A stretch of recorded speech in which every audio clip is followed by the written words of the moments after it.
Sanggar Cerita mempersembahkan Sabda Pandita Ratu.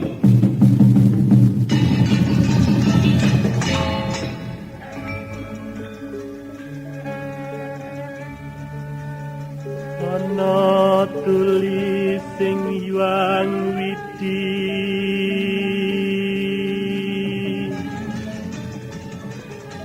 yen wong sabar lan narima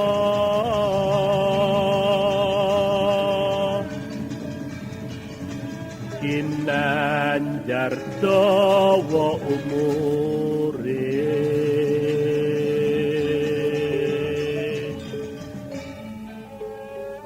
sugih kadang pawong mitra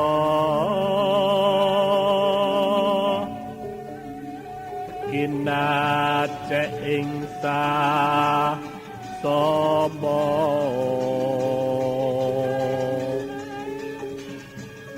lamun lara wong iku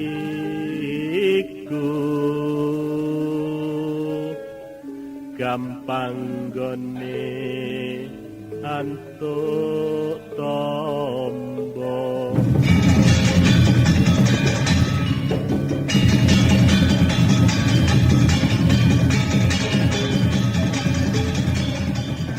Sabda Pandita Ratu, sebuah kisah penuh dilema, tragedi cinta anak manusia, perebutan tahta, mabuk harta dan duniawi, serta silaunya kehormatan, di mana keangkara murkaan merajalela karena dendam yang membara. Kisah ini berlatar belakang berdirinya Singasari. Ken Arok, dialah pemuda yang merekuk pahit getirnya kehidupan. Namun sebenarnya, dialah yang harus melaksanakan sabda-sabdanya. Perjalanan sengsaranya adalah awal untuk meraih keberhasilan, untuk menuju kejayaannya di saat Singasari berdiri.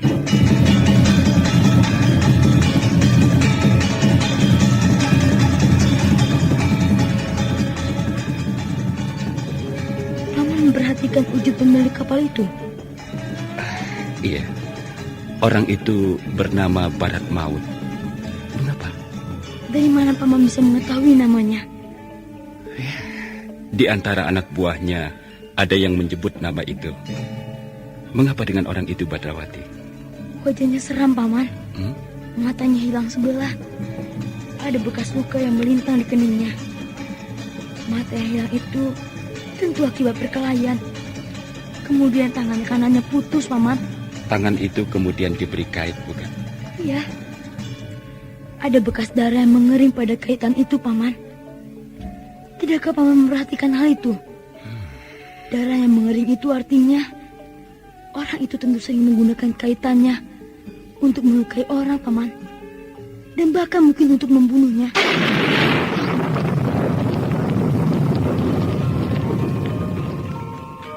Sabda Pandita Ratu. Naskah ditulis oleh Pondra Swasti Langit, diolah oleh Agung Bahrodi, didukung oleh artis-artis terkemuka, Ferry Fadli, Eli Ermawati, M. Abud, Ivone Rose, dan lain-lain. Teknik dan montase, Ibing Arifin, dengan sutradara, Dian Pertiwi. Sabda Pandita Ratu. Kali ini dalam episode ke-24 dengan judul Sepak Terjang Pemetik Kembang.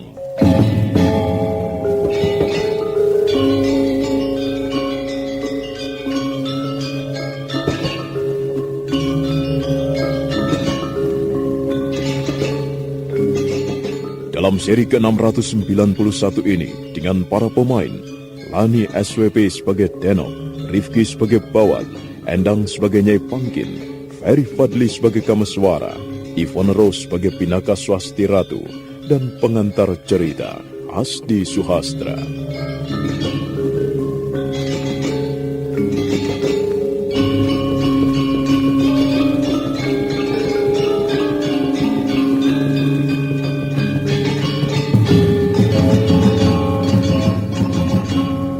Ternyata ada orang yang mendengar jeritan dan permintaan tolong itu. Seorang pemuda berlari-lari mendekat dan langsung mendobrak pintu. Pemuda itu segera mencabut pedang dan memeriksa semua ruangan. Namun pemuda itu tidak menemukan siapapun.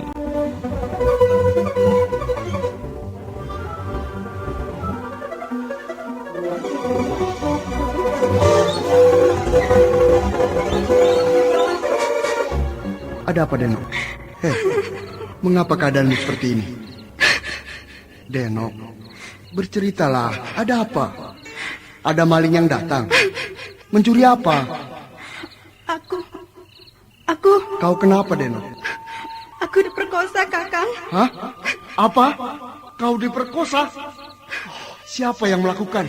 Orangnya masih muda, rambutnya putih semua. Dia mengaku bernama Pamegatsi. Hah? Parat? Kemana dia? Orangnya lari, Kakak. Katakan kepadaku, Denok. Orang yang berasal dari mana Pamegatsi itu? Hah? Aku akan mencari. Kemana dia lari? Aku tidak tahu, Kakak. Gila. Di luar gelap sekali. Coba ini siang hari. Pasti akan aku kejar orang itu. Sudah Denok. Jangan menangis. Apa yang kau alami ini musibah. Dan musibah bisa menimpa siapapun. Sudah, jangan menangis. Cobalah kau tenangkan hatimu. Dan dengan perasaan tenang, ceritakan kepadaku. Apa yang terjadi? Ibu. Tenanglah. Ibu. Pakaian Denok merat-marit tidak keruan. Beruntung sekali orang yang memperkosanya. Ia benar-benar mendapatkan seorang gadis. Kakinya mulus sekali. Apakah tidak sebaiknya aku memanfaatkan keadaan ini? Sudah lama sebenarnya aku membayangkan menggeluti gadis ini. Sekarang ada kesempatan yang sangat baik untukku. Mengapa kesempatan ini tidak aku pergunakan dengan sebaik-baiknya? Lain waktu belum tentu ada kesempatan seperti ini. Ibu. Denok, ini Apa yang akan Kakang lakukan? apa yang kau alami itu tidak perlu kau sesali. Maksudku, aku juga bergairah. Jangan. Apa yang akan Kakang lakukan kepadaku? Layanilah aku, Denok. Jangan Kakang bawa. Sudahlah. Lagi pula, apa yang kau pertahankan? Kehormatan. Kau sudah tidak mempunyainya lagi. Ayolah, layani aku, Denok. Tidak, aku tidak mau. Ya, apa yang aku pegang ini? Pisau ini tajam sekali. Pisau ini akan aku benamkan ke perutmu dan mayatmu akan ditemukan orang di sungai. Kalau kau tidak mau melayani aku. Jangan, Kakang. Jangan lakukan. Nah, makanya layani aku. Ayolah, kita akan senang.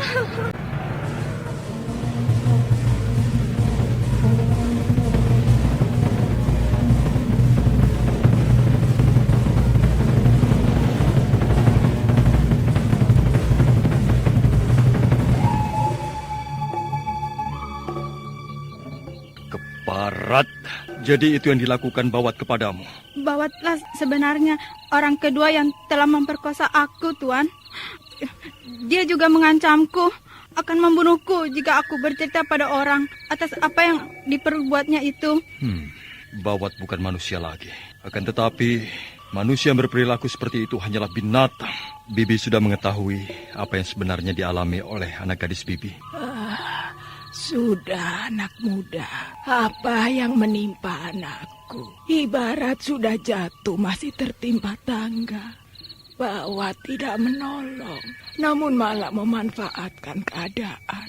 Anakku diperkosanya. Lalu, apakah Bibi menerima keadaan ini begitu saja? Apakah yang bisa Bibi lakukan, anak muda? Aku hanya seorang janda. Tidak ada lelaki di rumah ini yang bisa dijadikan tiang saka. Meski aku merasa benar-benar sakit hati kepada Bawat. Akan tetapi apakah yang bisa kami lakukan? Yang bisa kami lakukan kemudian hanyalah pasrah. Kami ini orang lemah. Tidak ada orang yang sudi memberikan perlindungan kepada kami. Bagaimana para penduduk bisa mengetahui bahwa orang yang memperkosa anak gadis Nyai adalah orang berambut putih? Beberapa orang penduduk memergoki orang berambut putih itu meninggalkan rumah Kisunu Wiromerto. Siapa Kisunu Wiromerto itu? Ia mempunyai anak gadis. Dan yang dialami anak gadisnya sama dengan anakku. Gila. Bahkan anak gadis Kisunu Wiromerto itu, karena tidak mampu menanggung malu, memilih bunuh diri. Bunuh diri? Oh, baiklah Nyai. Aku kira keterangan yang aku perlukan sudah cukup. Aku akan mencoba menemui Kisunu Wiromerto untuk mendapatkan keterangan. Dan nampaknya tidak tertutup sebuah kemungkinan bahwa ada sebuah kerjasama antara orang yang berambut putih itu dengan Bawat. Aku akan mengorek keterangan itu darinya. Oh, Nyai. Aku hanya mempunyai ini. Namun demikian aku berharap uang ini bisa membantu kesulitan Nyai. Terimalah, Nyai. Terimalah. Kau memberikan uang ini kepada kami anak muda? Benar. Sedemikian banyak ini? Ya, terimalah. Terima kasih anak muda. Terima kasih. Dan tenangkan hatimu, Nyi Denok. Aku akan mencoba membalaskan sakit hatimu. Baik kepada orang yang berambut putih itu maupun kepada Bawat. Aku tidak akan mengampuni mereka. Bersembunyi dimanapun mereka itu, pasti akan aku temukan.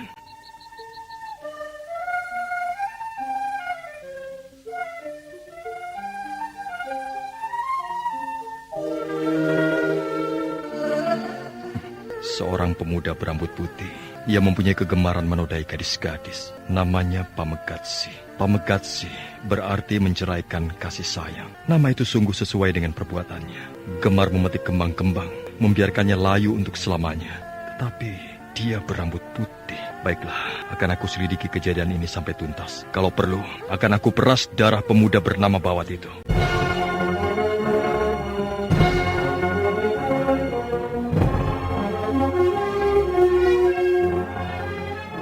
Kameswara merasa sangat penasaran. Ada sesuatu yang mengganduli kepalanya dan membuatnya resah gelisah. Suasana larut dalam sepi. Setelah tidak berapa lama kemudian, Kameswara telah berada di halaman rumah Kisunu. Namun setelah berada di halaman rumah itu, Kameswara tiba-tiba berpikir.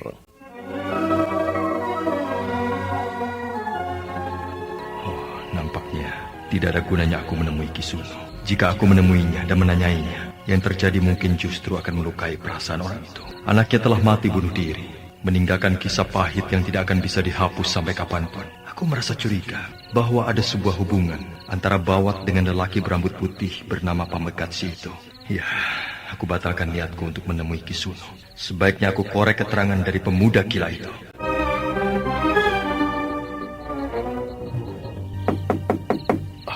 Ada orang mengetuk pintu.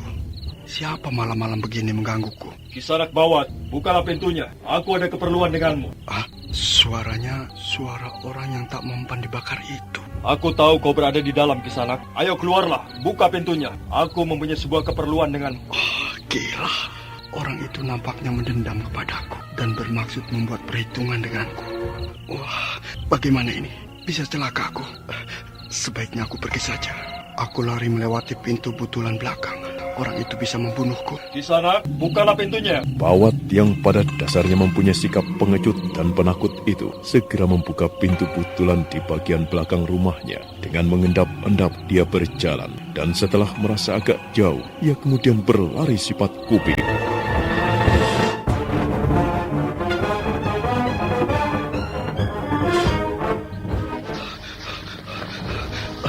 Gila. Seperti akan putus nafasku. Sial. Ada urusan apa orang itu mendatangi rumahku?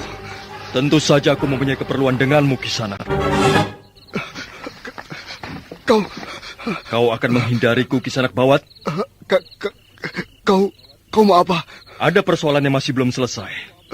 Itulah sebabnya aku merasa perlu menemuimu untuk menyelesaikan persoalan itu. Tapi, bukankah... Bukankah bagaimana? Bukankah semuanya sudah selesai? Menurutmu semuanya boleh selesai, Kisanak. namun belum bagiku. Katakan, di mana Pamegatsi? Apa maksudmu? Maksudku sudah jelas. Aku merasa yakin kau pasti mengetahui siapa dan di mana Pamegatsi, orang berambut putih yang telah menodai Denok. Katakan, karena kalau kau tidak mau mengatakannya, aku akan mematahkan tanganmu. Oh, gila. Mungkin. Akan tetapi kegilaan itu imbang dengan perbuatan yang kau lakukan pada gadis yang malang itu. Apa maksudmu? Jangan berpura-pura tidak tahu. Pamegatsi telah menodai gadis itu. Ia yang mestinya memerlukan pertolongan. Namun kau timpa dengan noda yang lebih menjijikan lagi. Kau yang kemudian datang tidak menolongnya, tetapi malah mengulangi perbuatan Pamegatsi. Gila. Aku tidak melakukannya. Kau akan ingkar, Kisanak Bawat? Apa yang aku lakukan? Bukan urusanmu. Bukan urusanku. Baik. Boleh saja kau menganggap begitu. Namun ketahuilah bahwa aku telah mendapat kuasa dari gadis itu untuk membalaskan sakit hatinya. Aku harus mematahkan tanganmu. Bukan saja mematahkan tanganmu, akan tetapi agar di kemudian hari kau tidak mengulanginya lagi perbuatan terkutuk itu. Maka terpaksa kau akan aku kebiri. Gila. Mau lari kemana kau? Kau tidak. Jangan harap kau bisa menghindar dari kami bertiga. Bawat yang semula bermaksud melarikan diri menjadi gemetar ketakutan. Haji Kakang Kawah Adiari-ari yang digelar Kameswara membuat Bawat dredeg, kakinya menggigil dan bahkan tidak sanggup menyangga tubuhnya. Kau akan lari? Aku Katakan, di mana Pamegatsi? Aku tidak tahu. Katakan, di mana Pamegatsi? Aku tidak tahu. Katakan, di mana Pamegatsi? Aku tidak tahu.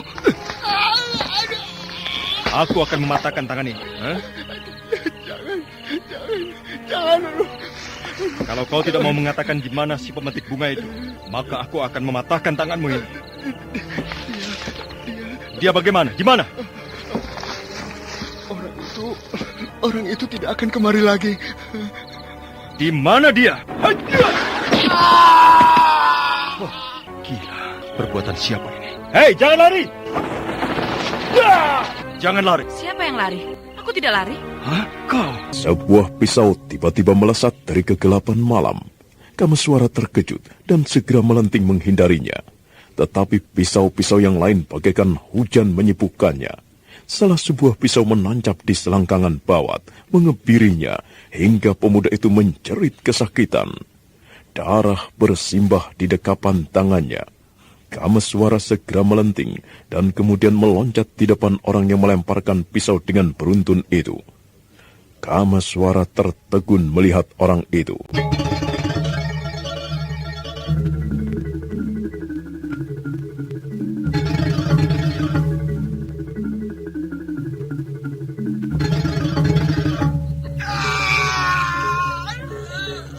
Kau Pinaka. Ternyata kau sampai di tempat ini pula, Kameswara. Apa yang telah kau lakukan, Pinaka? Aku sekedar membantumu, Kameswara. Aku merasa tidak telaten melihat caramu memeras keterangan orang itu. Lagi pula, aku tidak senang dengan perbuatannya. Dia... Kau hanya sekedar mengancamnya, Kameswara. Aku tidak telaten. Maka aku membantu membuktikan ancamanmu itu agar menjadi kenyataan. Pemuda itu telah aku kebiri. Aku yakin untuk selanjutnya ia tidak akan membahayakan para gadis lagi. Gila. Lihat, dia... Tentu sakit sekali. Mati aku. Lanjutkan pemeriksaan yang sedang kau lakukan, Kameswara. Aku akan menunggu di sini. Kau tahu siapa Pamegatsi? Kalau aku tahu siapa Pamegatsi, kau tidak perlu mengorek keterangan darinya. Dan pisau yang aku lepaskan tidak lagi menggapai ke selangkangannya. Akan tetapi ke jantungnya. Lanjutkan saja. Tetapi bagaimana dengan dirimu sendiri? Bagaimana dengan Panji Saprang? Kelihatannya banyak sekali hal yang akan kau tanyakan. Akan tetapi itu nanti saja. Sebaiknya cepat kau korek keterangan dari pemuda itu sebelum ia kehabisan darah dan mati. Baik.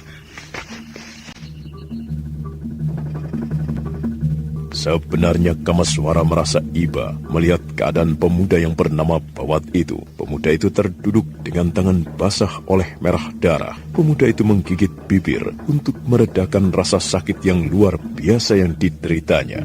Bagaimana Kisanak? Bisakah kau menceritakan sesuatu kepadaku sebelum aku meninggalkanmu? Di manakah aku akan bisa menemukan lelaki berambut putih bernama Pamegatsi itu? Mati aku. Kisanak Bawat, kau tidak mendengar kataku? Mati aku. Rasakanlah hal itu sebagai hukuman atas perbuatanmu selama ini, Kisanak Bawat. Ngunduh wohing penggawe. Siapa yang nandur nantinya bakal ngunduh. Siapa yang menanam pasti akan memetik buahnya. Katakan, di mana Pamegatsi? Perih. Sakit. Mati aku. Katakan di mana orang bernama Pamegatsi itu berada. Aku tidak telaten, Kameswara. Orang semacam ini, untuk apa dibiarkan hidup? Pisau ini akan mengantarkanmu ke gerbang kematian. Kau boleh memilih. Pisau ini harus aku benamkan di mana? Katakan, di jantung, di perut, atau di tengah-tengah lehermu? Katakan di mana orang berambut putih itu berada. Ayo cepat. Dia mengaku hantu. Gila. Hantu apa? Hantu dari Nusa Kambangan.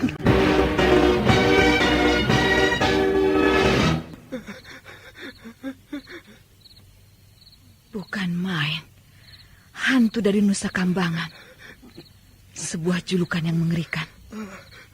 Hantu dari Nusa Kambangan keluyuran hingga sampai di tempat ini. Jauh sekali.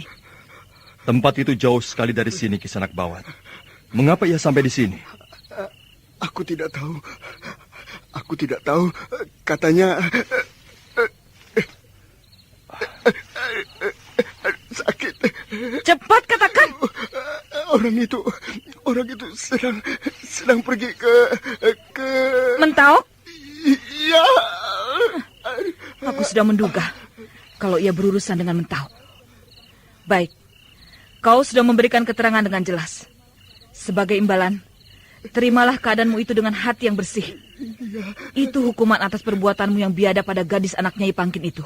Dan mungkin juga pada gadis-gadis lainnya. Ingat, Bawat, aku tinggal di hutan Mentauk. Akulah peri Mentauk yang terkenal itu. Mentauk dengan tempat ini tidak seberapa jauh. Jika aku mendengar kau berbuat macam-macam lagi, maka aku akan datang untuk mencabut nyawamu. Keluarga Nyai Pangkin mulai sekarang berada dalam perlindunganku. Mengerti? Aku mengerti.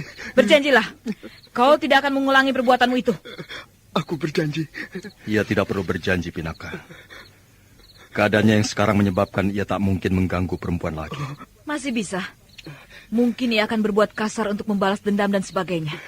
Jika ia tidak mampu menumpahkan nafsu laki-lakinya. Karena sudah aku buntungi dengan pisauku. Bisa saja ia menumpahkan dalam bentuk yang lain. Kalau hal itu terjadi, akan aku makan jantungnya. Aku tidak main-main dengan ancaman ini. Mari, kita tinggalkan tempat ini.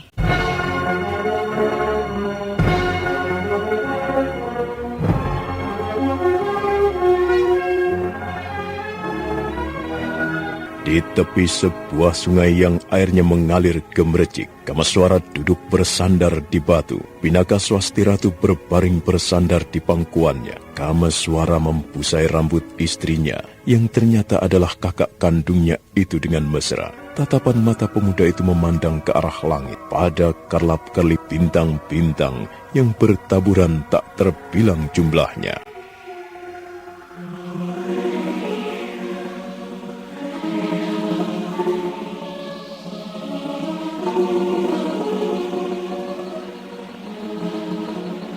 Belum lama yang telah lewat, aku bertemu dengan Badrawati dan Lare Amon. Mereka berjumpa denganku di Parangtritis. Mereka lah yang mengatakan kepadaku kau berada di sini. Badrawati dan Lare Amon menceritakan keadaan anakku. Ada seorang perempuan pemilik Raja Kalacakra yang menyusuinya. Benarkah? Iya, perempuan itu bernama Nawang Gumilang. Aku senang sekali mendengar hal itu, Kameswara. Aku berharap kelak aku akan bertemu dengannya.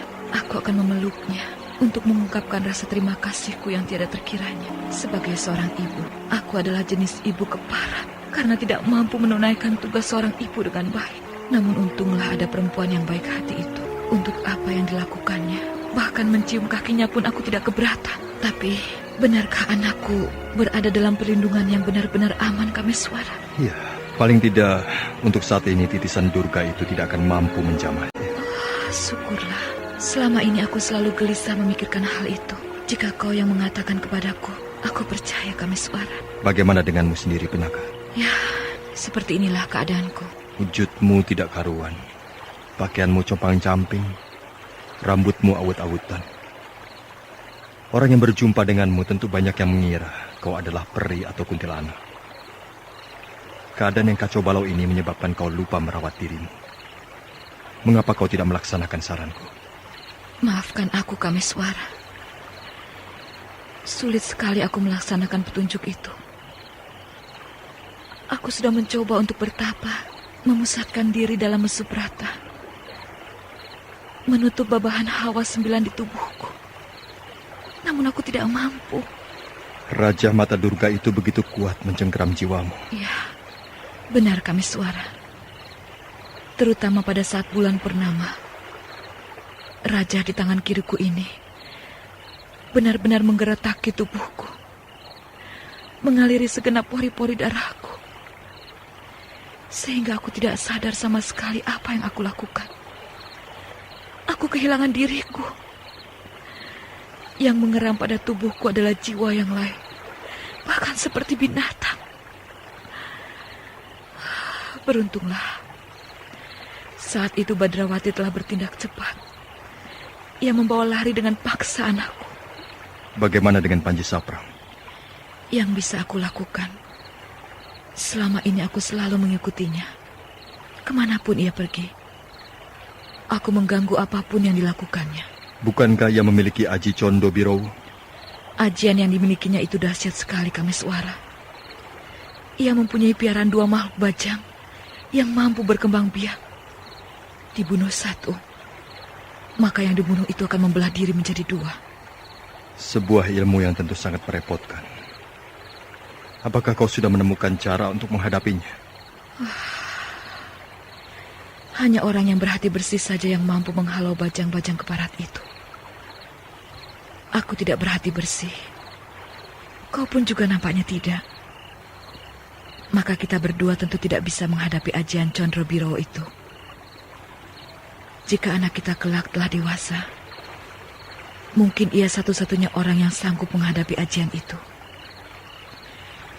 Jika aku yang dihadapkan pada Panji Saprang dengan makhluk demit piaraannya itu, maka yang akan aku lakukan adalah mengamuk. Aku tidak peduli bajang-bajang itu beranak pinak. Aku terus mengamuk dan mengamuk. Jika aku bisa mati karena perbuatanku itu, aku senang. Nampaknya sikapmu itu membingungkan Panji Saprang, Pinaka. Ya, ia menjadi kebingungan karena ulahku. Ia bingung mengambil sikap, karena aku juga memiliki Raja Mata Durga, Raja Keparat ini. Ia aku buat kalang kabut dan serba salah. Badrawati bercerita, ia tapang ngalong. Apa sebenarnya yang dilakukannya? Aku tidak tahu. Namun aku menduga ia sedang menyempurnakan sesuatu yang belum sempurna dengan tapang ngalong. Tapi sesuatu apakah itu? Aku tidak tahu. Dan aku tidak peduli. Yang jelas, aku tidak akan pernah membuatnya tenang bertapa, meski hanya dalam sekejap sekalipun. Lare Angon juga bercerita tentang 2 orang pengawalnya yang luar biasa. Samboni Sado. Keduanya telah mati, semuanya aku bakar. Mereka memiliki ilmu yang dahsyat. Masing-masing bisa saling menghidupkan kembali jika salah satu di antaranya terbunuh dengan cara meloncati tubuhnya. Aku bakar keduanya pada saat yang bersamaan. Oh, sebuah ilmu yang aneh dan luar biasa. Lalu, apa yang kau ketahui tentang Pamegatsi? Aku belum mengetahui siapa dia. Namun kelak, jika aku menemukan si berdebah keparat itu, ia akan mengalami nasib seperti yang dialami pemuda bernama Bawa tadi. Akan tetapi, nampaknya ada sesuatu yang akan merepotkan kita dalam bersikap, Pinaka. Apa? Menghadapi orang semacam itu, kita sulit bersikap bagaimana? Kalau bertemu denganku, aku tidak akan segan-segan untuk membunuhnya. Oh. Kenapa? Ada apa? Mudah-mudahan saja dugaanku salah. Namun bahwa orang itu berambut putih, itu yang membuat aku gelisah. Kemudian orang itu ternyata tinggal jauh di Nusa Kambangan. Hal itu menguatkan dugaanku. Bahwa ia jauh-jauh dari Nusa Kambangan mendatangi hutan Mentau. Hal itu juga menguatkan dugaanku. Aku mengira ia pasti mempunyai hubungan dengan Panji Saprang. Meski aku tidak tahu hubungan itu dalam bentuk seperti apa. Aku belum jelas maksudmu. Bagaimana sikapmu? Seandainya kau mengetahui Pamegatsi itu adalah pemilik Raja Kalacakra yang kelima.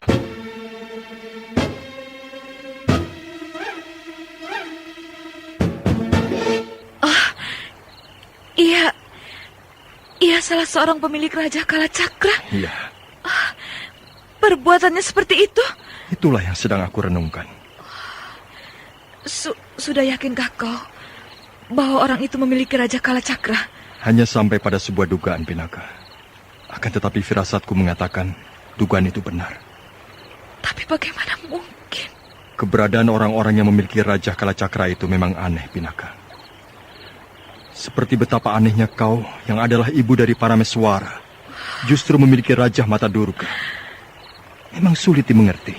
Aku berharap dugaanmu itu salah, Kameswara. Iya, aku juga berharap demikian. Aku berharap semoga dugaanku itu salah. Namun marilah kita menyiapkan hati kita untuk melihat kenyataan yang mungkin tidak pernah kita duga dan kita bayangkan sebelumnya. Andai kata benar ia salah seorang pemilik Raja Kalacakra, aku tidak akan membiarkan tindak tanduk dan perbuatannya yang seperti itu.